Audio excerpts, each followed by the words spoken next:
हम जंग जीत गए, हम ये कर दिया और ये हो गया, ये फजूल बातें। लेकिन आप ट्रैवलिंग करते हैं ना दुनिया में, तो जो पाकिस्तान की इज्जत हुई अल्हम्दुलिल्लाह, तो हमें भी खुशी होती है, चलो हमारी भी इज्जत हुई। कितना खुश है दुनिया के लोग। और हमारे अभी भी जो गद्दार वतन है ना, वो अभी भी इस खुशी पे खुश होने के लिए तैयार नहीं। वो अभी भी कह रहे हैं एक्चुअली ये मिली भगत थी, एक्चुअली ये था, असल में दोनों तरफ इलेक्शन का मसला है। तुम्हारा दिमाग में भूसा भरा हुआ है, तो इसका कोई इलाज नहीं। तो दुनिया जाओ, दुनिया में जाओ, लोग कह रहे हैं भाई हमने सऊदी अरब में इस दफा जो अपनी इज्जत देखी, इससे पहले नहीं देखी थी। अरबी तो लिफ्ट ही नहीं कराते थे, इस दफा अरबी भी शेख पाकिस्तान वल्लाह ऐसे मुसाफा कर रहे हैं, वल्लाह सेल्फियां ले रहे हैं पाकिस्तानों के साथ सऊदी। कोई सोच सकता था? वो अलग बात है, हमारी हरकतें दुनिया में ऐसी हैं कि ये मुझे लग रहा है कि थोड़े दिनों में ये इज्जत इल्लीगल काम माशाल्लाह पाकिस्तानी बहुत कर रहे हैं, अल्लाह बचाए। शलवार कमीज में मैंने बयान किया था ना, तो थोड़ी सी शलवार कमीज की इज्जत बहाल हो गई थी। अल्लाह करे ये बहाल ही रहे। चंदा मांगते हुए ना पकड़े जाए, वहां पे आप भीख मांगते हुए ना पकड़े जाए, इल्लीगल कामों में ना पकड़े जाए। तो अपने कल्चर को इज्जत दिलवानी चाहिए। खैर, तो वो उसने कहा था हम ही पे हमला कर दिया, तुम क्या करें, हम तुम हमें मार रहे हो, हम बैठे रहे आराम से, तुम्हारे अलावा किसी और पे हमला करें हम? तो लेकिन एक अरबी ने कहा, भी मैं हज करने गया था, एक सऊदी ने बोला बड़ी खानदानी बात, कह रहे यार इंडिया ने तुम लोगों पे हमले किए, तुमने एकदम रख के जो लगाया है ना, उसके बाद क्या हो गया, मोदी चुप। इस पे भी मीम्स आई हुई हैं। एक आदमी दूसरे को जा जाके छेड़ रहा है, तंग कर रहा है, ये आराम से बैठा हुआ है, वो फिर आके छेड़ता है, ये आराम से बैठा। थोड़ी देर में से उठाओ, बड़ा एक लगाया, वो आराम से बैठ गया। इंडिया एक हफ्ते से मुसलसल मोदी जो है वो कभी ड्रोन मार रहा है, कभी मिसाइल मार रहा है, फिर मीडिया पे अलग। उनका मीडिया भी अजीब तरीके से उनका बिहेवियर, टिक के बयान ही नहीं देते, कलाबाजियां खा रहे हैं, ये हो गया, ये हो गया। अल्लाह का शुक्र है हमारी एयरफोर्स ने एक रख के एक खींच के लगाया है। उसके बाद फौरन अमेरिका से राब्ते, तुर्की से राब्ते, भाई जंग बंद करवाओ। भाई साहब शुरू आपने की थी, ये तो जंग चलती रहती 6-7 घंटे, एक दिन पूरा पाकिस्तान ने लगा देना था, पूरा उड़ा देना था। तो बड़ी बड़ी ताकतें बीच में पड़ी हैं, और ये भी कितनी नालायक ताकतें आप देखो। जब वो मार रहा था तो ये बीच में नहीं आए। सऊदी सफीर आया, उसको मना कर दिया। सऊदी सफीर आया था जंग रुकवाने के लिए, उसको अमेरिका ने राब्ता थोड़ा बहुत, ये भी कोई इखलास से राब्ता नहीं कर रहे थे, थोड़ा बहुत राब्ता के बंद करो, नहीं कर रहे हम। पाकिस्तान ने जब रख के 2-4 तबीयत से 2-3 चमाट लगाए हैं ना तबीयत से, तो फिर ये बड़ी ताकतें भी सीरियसली इन्वॉल्व हुई हैं कि जंग नहीं, हमें अमन चाहिए। इससे पता चलता है ये दुनिया में चलती उसकी है जिसके पास डंडा हो। दुनिया दलाइल से बात नहीं मानती है मेरे भाई, दुनिया डंडे की ताकत समझती है। आज हम एटमी पावर ना होते ना, प्रोग्राम बढ़ चुका होता हमारा। इसलिए जो हमारे एटमी साइंसदान है, डॉक्टर अब्दुल कदीर खान है, इनके लिए दुआएं करनी चाहिए। डॉक्टर अब्दुल कदीर खान भी, उनके अलावा भी बहुत सारे साइंटिस्ट हैं, ये एक आदमी का काम नहीं होता। तो इन सब के लिए दुआ करनी चाहिए, एयरफोर्स के लिए, नेवी के लिए, आर्मी के में जो हमारे फौजी बॉर्डर पे लड़ रहे हैं उनके लिए। आप गरीब हो लेकिन पावरफुल हो ना, सर उठा के जीते हो। आप मालदार हो लेकिन गुलाम हो, कोई फायदा नहीं है। तो पाकिस्तान की इज्जत हो गई भाई, वरना हमारे पास है क्या? तो मेरे भाई कुरान क्या कहता है, लखल्कुस समावाति वल अर्दी अकबरु मिन खल्किन नास, जिसने आसमानों और जमीनों को बना दिया, जिसने तुम्हें पहली दफा आदम से वजूद में लाया। अलम नजअल लहु ऐनैन, क्या हमने तुम्हारी आंखें नहीं बनाई? इन आंखों में बीनाई कैसे आ गई मेरे भाई? व लिसान व शफतैन, क्या जबान नहीं बनाई, इसमें चखने की सलाहियत? और अल्लाह ने कान दे दिए, दिल दे दिया, इतनी सारी चीजें, हर चीज एक अल्लाह की कुदरत का अलग नमूना है। तो अल्लाह कहते हैं क्या वो इस बात पर कादिर नहीं है, अला अन यखलुका मिसलहुम, वो तुम्हें दोबारा बना दे? बला, क्यों नहीं? फिर अल्लाह खुद ही जवाब देता है, क्यों कादिर नहीं है भाई? ये कोई अकल से बैद नहीं है, वो दोबारा बना सकता है, वो 100 बार बना सकता है। तभी अल्लाह ने जिस पैगंबर पे भी अपना कलाम भेजा, उन पैगंबर को वही के शुरू में बता दिया, इन्न साअत लआतियतुन। हजरत मूसा अलैहि सलाम को जब अल्लाह ने कोहे तूर पे बुलाया और खिताब किया, तो मूसा अलैहि सलाम से क्या फरमाया, इन्न साअत आतियतुन अकादु उख्फीहा, या मूसा अपनी कौम को जाके बता दो तुम मरने के बाद फना नहीं होते, एक दिन क़यामत का दिन होगा जिस दिन मैं सबको जिंदा करूंगा। अकादु उख्फीहा, उस दिन की तारीख किसी को नहीं बताऊंगा। तो क़यामत क्यों आएगी है अल्लाह? इसका भी अल्लाह ने जवाब दिया, लितुजज़ा कुल्लु नफ्सिम बिमा तसआ, ताकि हर शख्स को अपने किए का बदला मिल जाए। दुनिया में ये बदला नहीं मिलता। जो मुल्हिद एथियस्ट लोग आखिरत के मुनकिर हैं, वो इंसान को दरिंदा बना रहे हैं, जानवर बना रहे हैं, क्योंकि जब आखिरत नहीं है फिर आप जो चाहे करो। दुनिया में थोड़ी सजा मिलती है, बहुत कम सजा मिलती है दुनिया में, और जितना जुर्म होता है उतनी मिलती भी नहीं है। 100 इंसानों को कत्ल किया आपने, एक दफा फांसी पे लटकोगे ना, क्या ख्याल है? और अब तो दुनिया में फांसी की सजा ही खत्म हो गई है। 100 इंसानों को मार दिया है, जेल, और उसमें भी अगर आपके पास पैसे हैं तो जेलों में भी कबाब बिरयानियां मिल रही होती हैं। मैं तो दुनिया में ट्रैवलिंग है, बड़े बड़े लोगों से मिलता हूं भाई, हर एक से 10-10, 20-20 साल जेल काट के आए। मैंने कहा आप 20 साल कह रहे ड्रग्स में पकड़े गए थे, 20 साल जेल काटी। मैंने कहा जेल में कैसी जिंदगी? कह रहे हैं इतनी मजे की जिंदगी थी। मैंने कहा क्यों भाई, मजे की क्यों थी? कह रहे हैं भाई हमारा जिन दहशतगर्दों से राब्ता था इतने पावरफुल थे कि पुलिस वाले हमसे डरते थे, तो वो सारी जेल में हमारी जरूरतें पूरी कर रहे होते। माशाअल्लाह। एक कैदी ने मुझे बताया कि मेरे बारे में फेक न्यूज फैल गई थी कि मैं फला दहशतगर्द का आदमी हूं, हालांकि मैं हूं नहीं कह रहा। कह रहा जब ये फेक न्यूज जेल में फैली है तो मेरी जो इज्जत जेल में हुई है, कह रहे वो मैं जानता हूं और अल्लाह जानता है। कह रहे हम भी गुन्ने बन के बैठे हुए थे कि ऐसी इज्जत पुलिस वाले खुद खिला रहे थे ला। वो डरते हैं बेचारे पुलिस वाले भी कि यार हमने इसको कुछ किया तो ऐसा ना हो ये हमें मरवा दे। तो दुनिया में इंसाफ मिलता है? बोलो नहीं मिलता भाई। कभी मिल भी जाता है, नॉर्मली नहीं मिलता दुनिया में। मैंने भी बताया भाई, जिसकी लाठी उसकी भैंस। अगर एटम बम ना होता है तो मार मुर के चले गए। गजा से ज्यादा बुरे हालात कर दिए होते। आज गजा में देखो क्या हो रहा है, क्या हो रहा है। कमजोर है, कोई पूछने वाला नहीं है, सब ताकतवर का साथ दे रहे हैं, कोई मजलूम के लिए आवाज उठाने वाला नहीं है। तो आखिरत है मेरे भाई, तभी हमें आखिरत का सोच के तसल्ली होती है।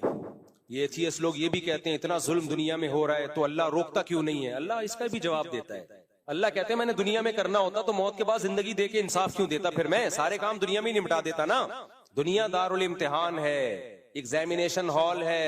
एग्जामिनेशन हॉल में आपके पास इख्तियार होता है, आप पेपर हल करो, गलत जवाब लिखो या सही जवाब लिखो, या बैठ के चाय पीते रहो, सिगरेट पीते रहो। जिस दिन रिजल्ट अनाउंस होगा तो फिर आपके अब्बा आपसे पूछेंगे कि मैट्रिक में कितने नंबर आए, तो फिर आपका वही स्टाइल होगा जो एक मीम में स्टाइल था, ऑस्ट्रेलिया से सवाल आया है। किसी ने मीम बनाई मेरे बारे में ना, मेरा एक वो है ना, मैं सवाल पढ़ रहा हूँ ऑस्ट्रेलिया सवाल ऐसे करके मैंने करा है ना, तो उसकी मीम बनी है कि बच्चा फेल हो गया इम्तिहान में, तो अब्बा ने पूछा कितने नंबर आए मैट्रिक में, अब वो कैसे जवाब दे? तो कह रहे ऑस्ट्रेलिया से सवाल करके भाग गया वो। क्या ख्याल है? तो आप एग्जामिनेशन हॉल में पेपर हल करो या नहीं करो, आपकी मर्जी। कर लोगे अब्बा भी खुश, खानदान भी खुश, आगे मुस्तकबिल आपका रोशन। फेल हो जाओगे तो फिर यही होगा, अब्बा पूछेंगे कितने नंबर, आप कहोगे ऑस्ट्रेलिया से सवाल आए नहीं करके यूं करके भाग जाओ। कब तक भागोगे मेरे भाई, कब तक भागोगे? तो इसलिए अल्लाह ने कह दिया ला तहसबन्नल्लाह गाफिलन अम्मा यामलुज़ ज़ालिमून। जालिम लोग जो कुछ कर रहे हैं अल्लाह को इससे गाफिल मत समझो। खुदा की कसम आखिरत ना होती, इस्लाम पे यकीन ना होता, मैं कम से कम 4 शादियां नहीं करता, मैं नहीं करता, क्योंकि ये अय्याशी बिल्कुल भी नहीं है। और इस्लाम ने 4 की इजाजत भी दी और बोला सारी तुम्हारे खर्चे पे। गोरा 1 शादी की इजाजत देता है, उसमें भी आधा खर्चा बीवी का आधा शौहर का, और हमें इस्लाम कहता है आप करो 4 लेकिन सारी एक्सपेंसेस किस पे होंगे? आप पे होंगे। तो मेरे भाई कोई पागल ही होगा हम जैसा जो ये काम करेगा। और हम क्यों कर रहे हैं? इतनी जिम्मेदारियां क्यों ले रहे हैं? आखिरत का खौफ। ये ना होता तो हम पागल है क्या ये काम करते? भाई इतना बड़ा ज़र्फ किसी एथियस्ट और मुल्हिद के पास नहीं है। हमारे नबी की आमदन कितनी कम, और आप बेवा खातून से निकाह कर रहे हैं, हजरत उम्मे सलेमा से, जबकि 40-40 दिन घर में चूल्हा नहीं जलता। वो कह रही है मेरे तो बच्चे भी हैं और मेरी उम्र भी ज्यादा है। आपने फरमाया अगर तुम्हारी उम्र ज्यादा तो मेरी तुमसे भी ज्यादा है, और कहा कि बच्चे उनको भी ले आओ। वाह भाई वाह, फाके पढ़ रहे हैं और दूसरों के बच्चों को भी पाल लिया नबी सल्लल्लाहु अलैहि वसल्लम ने। ये आखिरत पर ईमान के बगैर मुमकिन? बोलो नहीं। तो ये मुल्हिद लोग बेईमान बना रहे हैं आखिरत का मुनकिर। इससे शराब कबाब फैलेगी, दुनिया में कत्ल फैलेगा, माँ बाप ओल्ड हाउस में जिंदगियां गुजारेंगे। अभी हमारे एक दोस्त ने यूरोप के किसी कंट्री का बताया, हज पे मिले मुझसे, अभी का वाकया है, हज पे मिले। बहुत सारे लोग दुनिया भर से आते हैं ना। हज एक ऐसी चीज है जो मुख्तलिफ कौमों से आपको मिलाती है। कहने लगे मेरे सामने का वाकया, गोरी कुलीग थी, उससे मैंने कहा, उसकी माँ का फोन आया मैं मर रही हूँ आ जाओ मिलने के लिए, मर रही हूँ मैं, बूढ़ी माँ थी। मैंने कहा चली जाओ, कहती आज मेरा वर्किंग डे, आज मैं छुट्टी नहीं करूंगी। छुट्टी वाले दिन मरती तो चली जाती, मर गई थोड़ी देर में, इत्तला आई के मर गई। कोई नहीं, थोड़ा सा अफसोस हुआ, काश संडे वाले दिन चली जाती ताकि मैं भी टाइम दे देती। ये भी वो गोरी है जो बहुत ही नेक परहेजगार, काश संडे वाले दिन। मैं नहीं कह रहा सारे ऐसे ही होते हैं, लेकिन बहुत से ऐसे होते हैं। मैं नहीं कह रहा सारे अंग्रेज इस तरह होते हैं, लेकिन बहुत से ऐसे होते हैं। क्यों होते हैं? आखिरत नहीं है भाई। हमें पता है, मुझसे सबसे पहला सवाल हुकूकुल इबाद में माँ बाप के बारे में होगा। सबसे बड़े मोहसिन माँ और बाप हैं। अगर वो खुश नहीं है भाई, ये सब नेकियां बर्बाद, कोई फायदा नहीं है। ना हज का फायदा, ना उम्रे का फायदा। मुसलमान के लिए मखलूक में सबसे बड़ा हक किसका है? माँ और बाप का। वो इतनी बीमार थी, आप गई कैसे दफ्तर? आपको तो रहना चाहिए था उसके साथ। और आखिरत के इंकार का नतीजा इन बूढ़ियों के भी अजाब है। एक आध बेटी होगी इसकी, आखिरत पर यकीन होता तो बच्चे होते, पोते नवासे होते, खानदानी निजाम होता मजबूत। तो इसलिए मेरे भाई, ये खुदा का इंकार या आखिरत का इंकार सिर्फ आखिरत में बर्बाद नहीं करेगा, दुनिया का भी बेड़ा गर्क, बर्बाद जिंदगी इन लोगों की। अल्लाह हमें हिदायत दे। एक अंग्रेज की बात बता के बस बयान खत्म करता हूँ। हमारे एक उस्ताद ने कहा कि मैंने किसी अंग्रेज से पूछा कि तुम्हें मुसलमानों में क्या चीज पसंद है? उसने कहा 3 चीजें मुसलमानों में बड़ी खानदानी है। कहते हैं जो मुसलमान हमारे पड़ोस में रहते हैं, कभी उनकी फुप्पो आ रही है मिलने, कभी खाला आ रही है, कभी चचा आ रहा है, कभी ताया आ रहा है, ये लोग खुशी मनाते हैं। अरे हमारा ना कोई फुप्पा, ना खाला, ना ताया, इंडिविजुअल लाइफ है हमारी। 4 कुत्ते रखे हुए थे उस अंग्रेज ने घर में, 4 कुत्ते, कुत्तों से दिल लगाया हुआ है। कह रहे एक तुम लोग के अंदर ये बड़ी खानदानी चीज है, फैमिली सिस्टम है तुम्हारा, हमारा नहीं है। उस अंग्रेज के अल्फाज। दूसरा क्या है?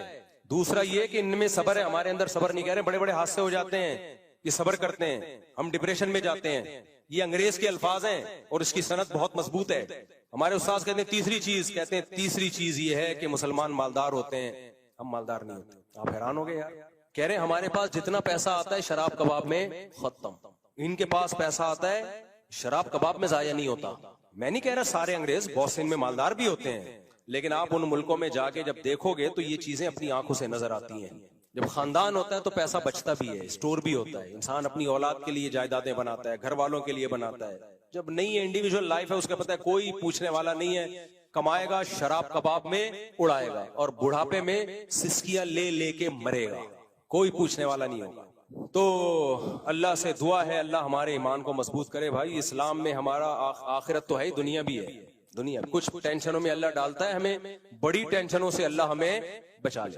अब अल्लाह ने मुझे 4 टेंशन, अस्तगफिरुल्लाह अस्तगफिरुल्लाह, यानी अल्लाह ने मुझे अगर निकाह में डाला है तो ठीक है, कुछ जिम्मेदारियां हैं, गलती से भी मुंह से निकल जाते हैं तो फायदे भी तो हैं मेरे भाई। क्या ख्याल है? हलाल में पाकीज़गी है, मोहब्बतें हैं, बुढ़ापा अच्छा है, और जो आजमाइशें हैं उनमें सबर पे क्या मिलेगा?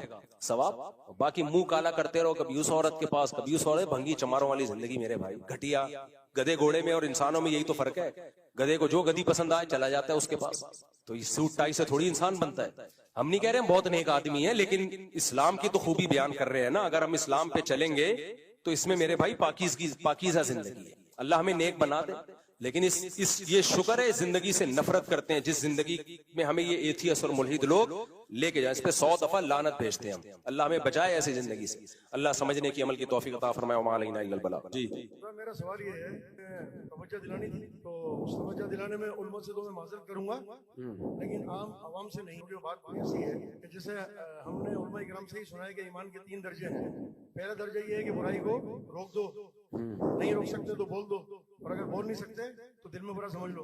जी अब इतनी बड़ी जो बुराइयां हो रही हैं वो मिंबर से आजकल बयान की नहीं जा रही, जबकि देख वो भी रहे, मैं भी देख रहा हूँ। अब वो देखने में ये आता है कि जैसे अभी कुर्बानी गुजर गई, आप हज पे चले गए थे, ये सवाल असल में ईद से पहले रखना था।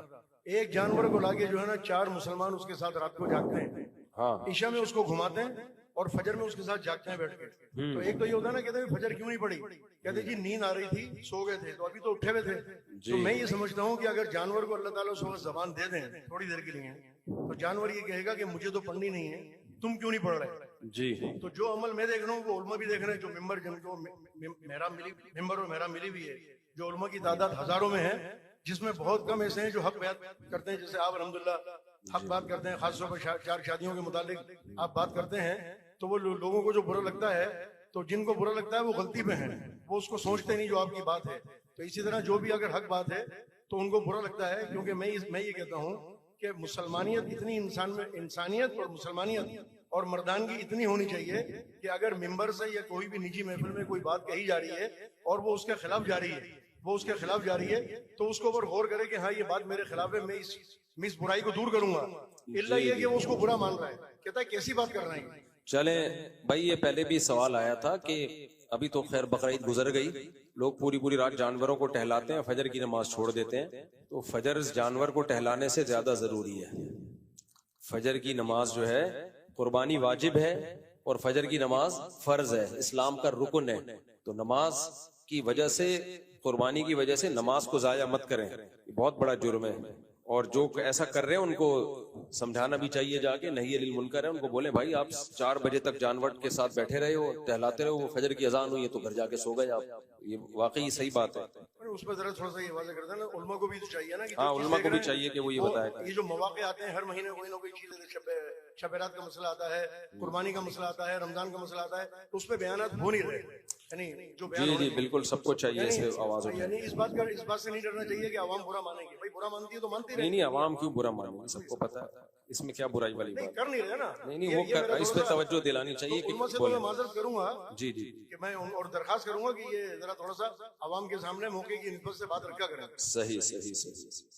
अच्छा भाई, मुफ्ती साहब पंजाब से चंद उलमाए किराम आई हैं मुलाकात के लिए। इतनी गर्मी हो रही है, कहाँ हैं उलमाए किराम मुलाकात के लिए, कहाँ हैं? अभी नहीं है, चलेगा। चलो मुफ्ती साहब, मेरी इस दिवाजी जिंदगी के बहुत ही अहम मसाइल हैं, यहाँ तक के कोर्ट में केस भी चल रहा है। अगर आप 5 मिनट दे दें, अभी नहीं 5 मिनट में आपको दे दूंगा, टाइम बता दूंगा। वो यहाँ बाहर जाएंगे ना, उस्मान एडमिन का नंबर लिखा होगा, उसको कहें कि मुफ्ती साहब ने टाइम दिया है, तो वो आपको जो स्लॉट खाली होगी उसमें टाइम दे देंगे, तसल्ली से बैठ जाऊंगा। ठीक है, आप हैं वो?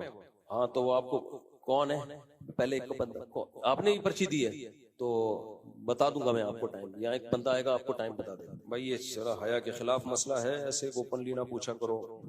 कुछ रिश्ते ऐसे होते हैं उनमें अगर रिलेशन हो जाए, सेक्सुअली रिलेशन हो जाए, तो मियाँ बीवी का रिश्ता खराब हो जाता है उससे।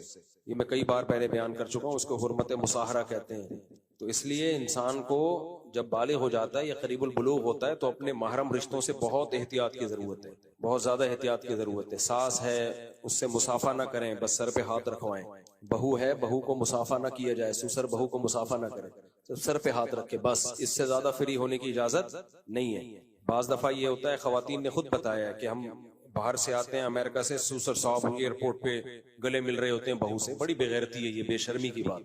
तो ये बाउंड्री है, ठीक है, बहू बेटियों की तरह होती है, लेकिन किसके दिल में क्या है किसी को नहीं पता होता।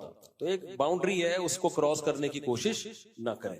बल्कि बेटी भी जब जवान हो जाए ना, बाप बेटी का भी एक तकद्दुस होता है, तो इतना उसको गले लगाना, बेटियों को गालों पे बार बार प्यार करना, ये भी ठीक नहीं है। बेटी बड़ी हो गई है तो सर पे हाथ रखें, उसके पेशानी पे चूम लिया, ठीक है, इससे ज्यादा आगे नहीं बढ़ना चाहिए। तो ये नहीं कह रहे हम कि बाप लोग बुरे होते हैं, लेकिन 100 में एक भी अगर बुरा होगा तो उस एक की वजह से 99 पे पाबंदियां लगानी पड़ती हैं। और बहू और ससुर का और दामाद और सास का तो और ज्यादा इसमें अहम मसला है, क्योंकि इनमें रिलेशन से रिश्ता खराब हो जाता है। खुद से फैसला ना करें, अल्लाह ना करे कहीं हो गया हो तो किसी दारुल इफ्ता से बाकायदा राब्ता करें।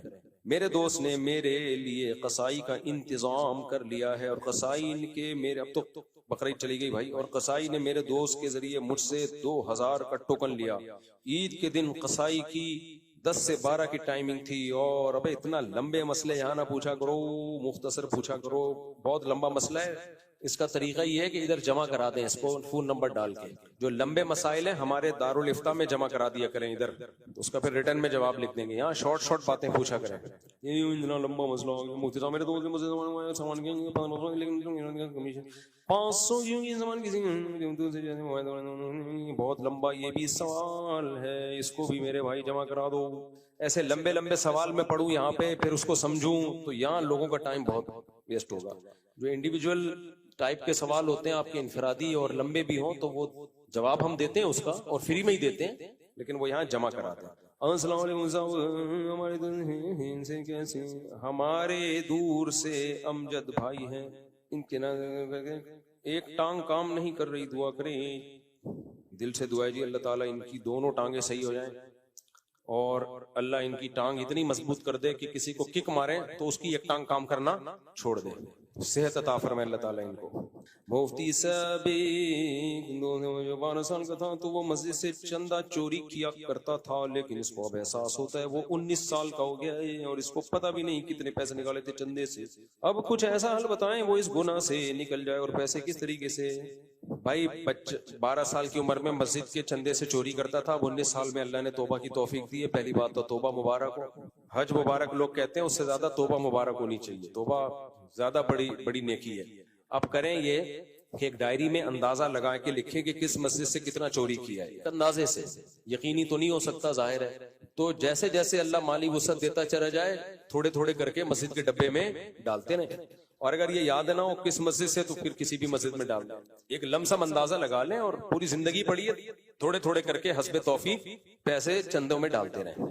मुफ्ती साहब, दूसरी शादी के बाद ना कोई दीन का काम कर सकते हैं, हर वक्त की लड़ाई। यही भी एक काम है भाई, ये खुद एक काम है। दूसरी शादी खुद एक दीन का काम है। बेवा औरत को, तलाक याफ्ता औरत को सहारा मिलता है, जिना से बच जाते हैं, एक औरत को बचा लेते हैं, उसकी कफालत करते हैं। तो ये खुद एक काम है, समझते हो। और उस पे खर्च करते हैं, सदके का सवाब मिलता है। जो लड़ाइयां होती हैं उस पे सबर करते हैं, सबर का सवाब मिलता है। सबर कोई काम नहीं है क्या? ये भी तो एक काम है। तो चंद दिन का होता है, फिर नॉर्मल हो जाते हैं हालात। काम हो जाएंगे इंशाल्लाह, बाकी भी सारे काम हो जाएंगे। मेरे भाई कहते मुफ्ती साहब ये तो हो गया मेरे भाई, अल्लाह इस टांग को सही कर। आप बहुत कम सवाल है, मैं सफर से वापस आ रहा हूँ, इसलिए आप पूछें। अस्सलाम वालेकुम। वालेकुम अस्सलाम। साहब ने खिलाफत के हवाले से जो कहा था 1920 में खिलाफत खत्म हो गई थी, खिलाफत के बारे में जो आपने कहा था 1920 के खिलाफत खत्म हो गई थी, तो आपकी नजर में क्या अभी मतलब पाकिस्तान में या मतलब कोई ऐसा यही काम हो रहा है कि मतलब खिलाफत का कोई प्लेटफॉर्म कर रहा है? भाई साहब कह रहे हैं 1920-22 में खिलाफत उस्मानिया खत्म हो गई थी, तो अब क्या दोबारा पाकिस्तान में कोई ऐसा काम हो रहा है कि खिलाफत को दोबारा बहाल किया जाए? खिलाफत जो कायम हुई थी ना, वो कहते हैं लम्हे खता करते हैं और सदियां सजा पाती हैं। कुछ ऐसी गलतियां हमसे हुई हैं जिसकी वजह से हम मुगल हुकूमत से भी गए जो हिंदुस्तान में थी, उंदुलुस की हुकूमत भी गई। तो अब तो ये है कि जो मुल्क बचे हुए इनको बचाएं। अगर अब हो तो पता है कि खिलाफत की सारी तहरीकें इस्लामी मुल्कों में शुरू होती हैं, उससे नतीजा ये निकलता है कि जो थोड़ी सी ताकत हमारे पास रह गई है वो भी गई। तो अल्लाह ताला ने कभी भी हमें जमीनी असबाब से हट के काम करने की इजाजत नहीं दी है कि ऐसा काम करो जो लेने के देने पड़ जाए। बार बार मैं मिसाल देता हूँ, मूसा अलैहिस्सलाम के दौर में बनी इसराइल जुल्म की चक्की में पिस रहे थे। फिरौन के खिलाफ बगावत नहीं की उन्होंने, उनको पता था हम अपने बच्चों का दिफा नहीं कर सकते, हम बगावत कर दी तो हम तो इससे भी गए। तो अल्लाह ने मूसा को पैदा किया, कलीमुल्लाह को, और उनको भी हुक्म नहीं दिया तलवार लेके चले जाएं आप, बल्कि उनको भी कहा कि जमीनी असबाब को देखें। जब मूसा अलैहिस्सलाम को भेजा कि फिरौन को दावत दो, तो हजरत मूसा ने ग्राउंड रियलिटी पेश की कि अल्लाह मैं कैसे दावत दूं जाके, वो तो मुझे कत्ल कर देगा। यहाँ अल्लाह ने गारंटी ली कि आपको कत्ल नहीं होने दूंगा मैं। तो यहाँ अल्लाह की गारंटी थी, इसलिए फिर मूसा अलैहिस्सलाम गए दावत देने। अगर अल्लाह की तरफ से गारंटी ना होती तो कभी ना जाते। तो अब नबी दुनिया से चले गए, अब हमारे पास कोई गारंटियां नहीं है।